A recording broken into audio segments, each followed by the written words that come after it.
রাজ্য সরকারের পক্ষ থেকে যে এফোর্টই নেওয়া হোক না কেন, সুপ্রিম কোর্টের নির্দিষ্ট নির্দেশ রয়েছে 5ই ফেব্রুয়ারি 2026 নির্দিষ্ট ডেটের মধ্যে তাদের 25% এরিয়া দিয়ে মিটিয়ে দিতে হবে। তার কারণ 16ই মে যে নির্দেশ দিয়েছিল মহামান্য সুপ্রিম কোর্ট, যে 25% এরিয়া দিয়ে মিটিয়ে দিতে হবে, সেই সময় রাজ্য সরকার 6 মাসের সময় চেয়ে একটি অ্যাপ্লিকেশন করেছিল, অ্যাজ ওয়েল এজ আমরাও কন্টেম্পট অ্যাপ্লিকেশন করেছিলাম।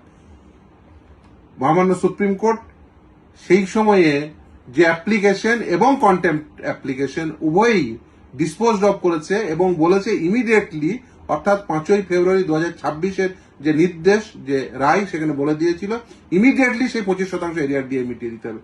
তারপরেও মেটায়নি। আমরা কন্টেম্পট অ্যাপ্লিকেশন করেছি, যেটি পেন্ডিং, কন্টেম্পট নোটিশ দিয়েছি, তারপর কন্টেম্পট অ্যাপ্লিকেশন করেছি। এখনো পর্যন্ত কর্মচারীরা তাদের হকের পাওনা পায়নি।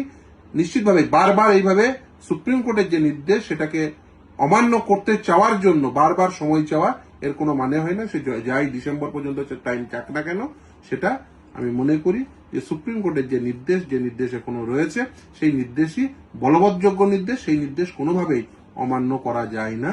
যেহেতু এই নির্দেশ সুপ্রিম কোর্টের নির্দেশ, সেই নির্দেশ এখনো পর্যন্ত বলবৎ রয়েছে।